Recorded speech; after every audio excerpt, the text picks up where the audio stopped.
What up guys? So for today's video, magluluto tayo ng beef salpicao. So una kong gagawin, hiniwa ko into cubes yung beef.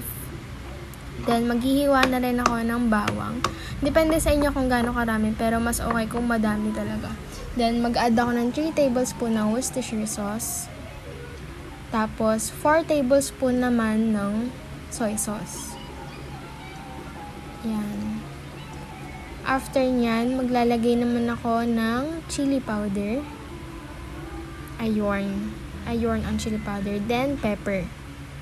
Tapos, 2 tablespoon naman ng oyster sauce. Tapos, lalagay ko na yung bawang na hiniwa natin kanina, pero onti lang kasi gagamitin pa natin yan. Then, marinate mo lang siya for ilang minutes. Tapos, add mo na yung oil sa pan. Tapos, lagay mo na rin yung garlic na natira kanina. Antay mo siya mag-golden brown, then hanguin mo na siya. Tapos, lagay mo na sa pan yung marinated beef. Lagay ka na ng water. Depende sa inyo. Mag-add lang kayo ng water pagka kailangan kasi kailangan malambot siya. Tapos, maglalagay ako ng butter sa pan. Naglagay din ako ng sugar, hindi ko nabanggit kanina, pero naglagay ako. Tapos, yan, medyo tuyot na siya and medyo malambot na rin yung baka. Ready to go na siya, sis. Tapos, toppings mo lang yung garlic. Oh, divine, ang sarap. Super sarap yan, guys. So, follow me for more. Thank you for watching.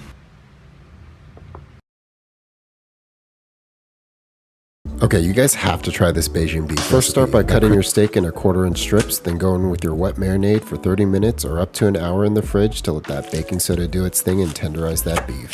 In the meantime, cut your peppers, onions, and garlic and set aside while you start to make your sauce that's going to bring it all together. Next, give your marinated beef a final dusting of cornstarch, then fry at 350 until golden brown. Drain that oil, then get your pan on high heat and saute your garlic, peppers, and onions for 2 minutes, and then re-add your beef and that delicious sauce.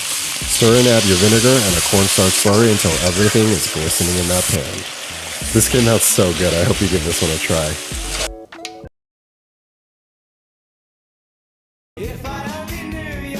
Hey Mob, it's Sophie and today I'm bringing you one of my takeaway favourites, crispy chili beef, coming right up.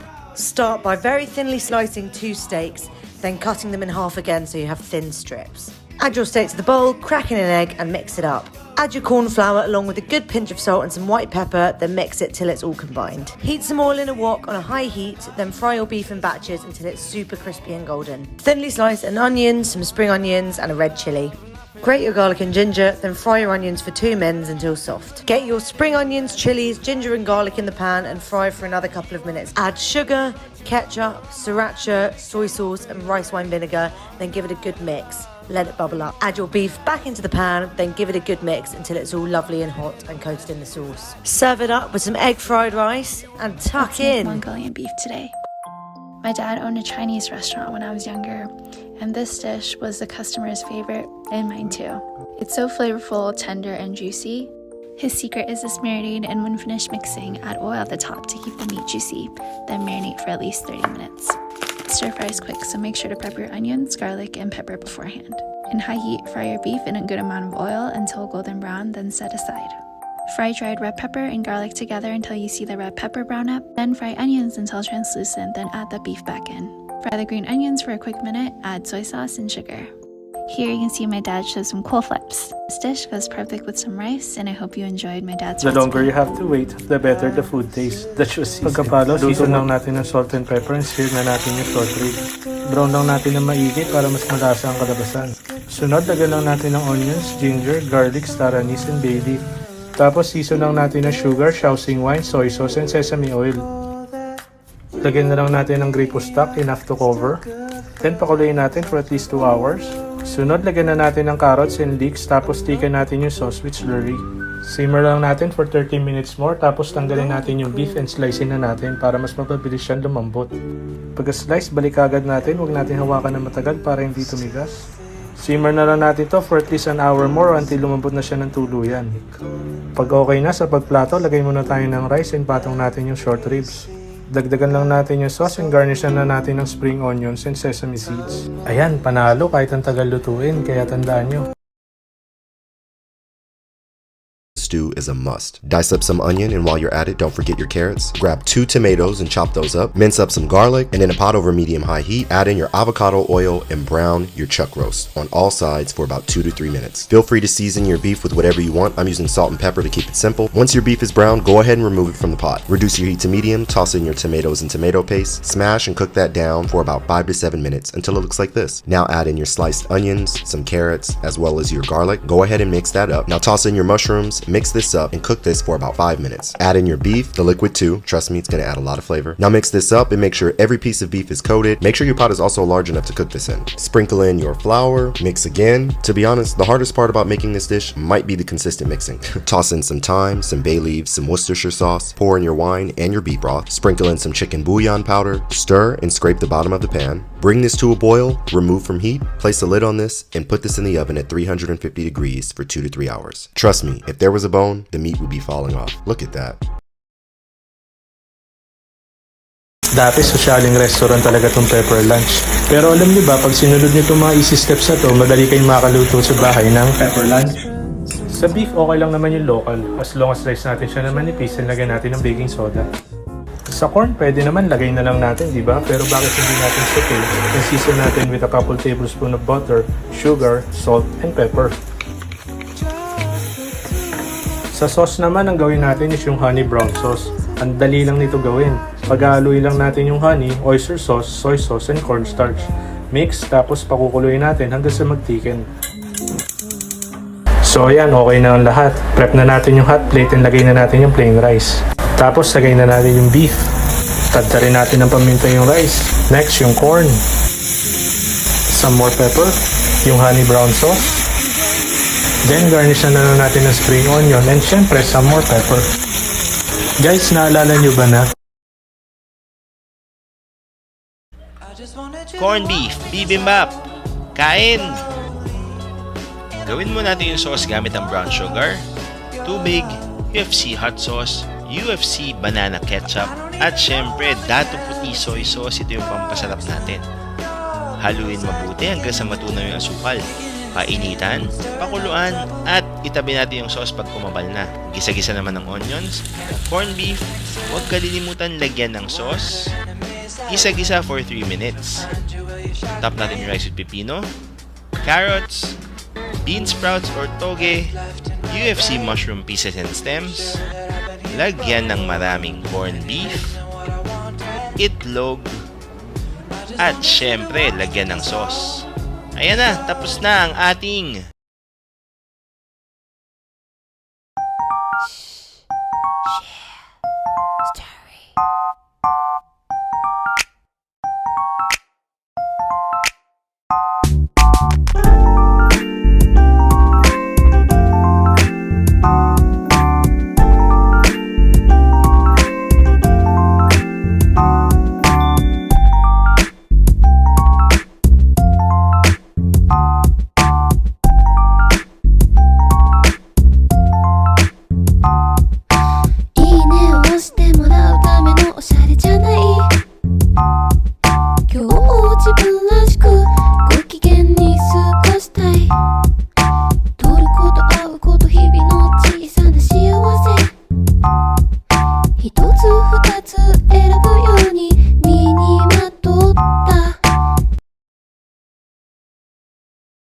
Okay, this beef and broccoli recipe was unbelievably good and super easy to make. That beef was so tender and that sauce came out perfect.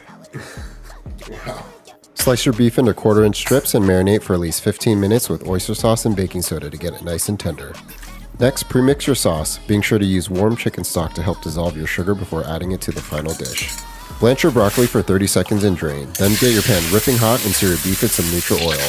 Use that same oil to fry your ginger and garlic for 15 seconds and deglaze with Shaoxing wine. Add in your sauce and reduce slightly, then thicken with cornstarch and add back your beef and broccoli. Serve this with a hot bowl of rice and enjoy. I'll love you forever, Sid. You will. Yes. That's the problem.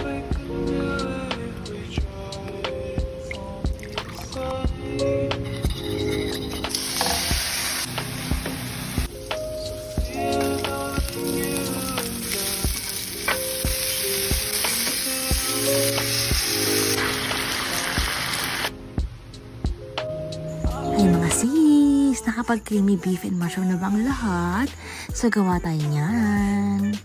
So yung beef natin, lagyan lang natin ng nor seasoning and pepper. And then marinate natin for 30 minutes. And then sa pan, magmelt na tayo ng butter. And then add natin yung garlic. And then yung onion. And then lagyan natin yung ating beef. And then maglagay tayo ng half cup ng water. And then half din ng beef broth cubes. And then lagyan natin yung ating mushroom. And then Nestle cream. And then mag-add din tayo ng salt and pepper. And then mix.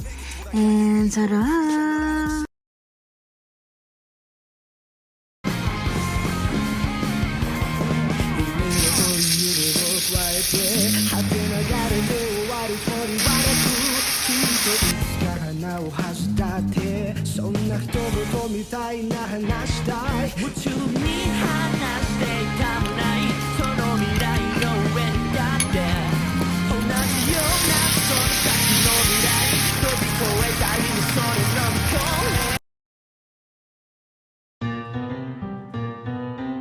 Mi chiquita está muy feliz, ella baila sabrosito. Mi chiquita está muy feliz, ella baila con mi ritmo. Ella se ve, correina como diva, ella me ve. You stay on my mind, think about you all the time. Got to get to know you well. If you kiss, then I will tell. You stay on my mind, think about you all the time. Got to get to know you well. If you kiss, then I will tell. You stay on my mind, think about you all the time. Got to get to know you well. If you kiss, then I will tell. Bad and bullshit, bad. Cooking up dope with a Uzi. My niggas are savage, ruthless. We got thudders and 100 rounds too. My bitch is bad and bullshit, bad. Cooking up dope with a Uzi. My niggas are savage, ruthless. We got thudders and 100 rounds too.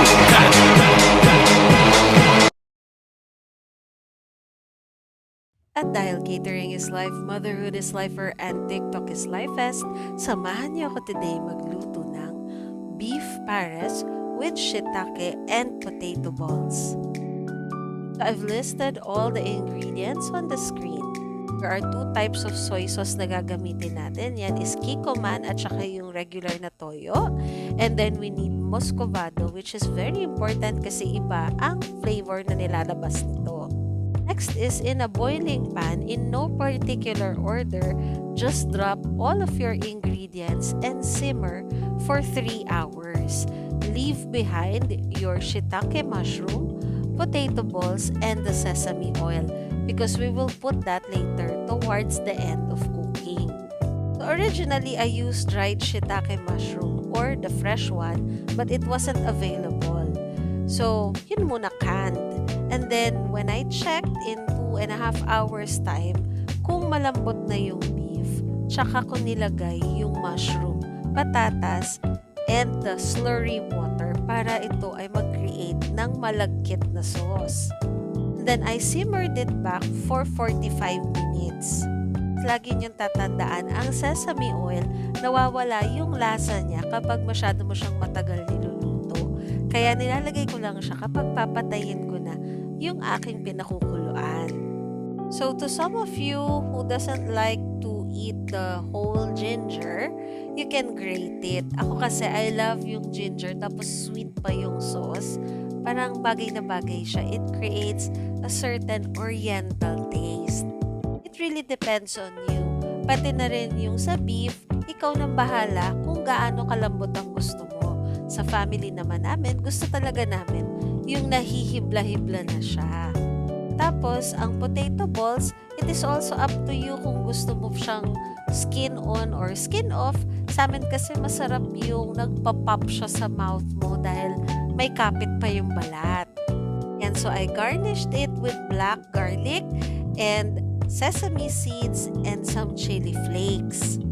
I'm sure lahat naman tayo kumakain ng beef pares, pero itong twist na ginagawa ko is one of our best sellers. So kung gusto mo magpa-impress sa iyong mga biyenan or bisita, lutuin mo na to. Maraming salamat!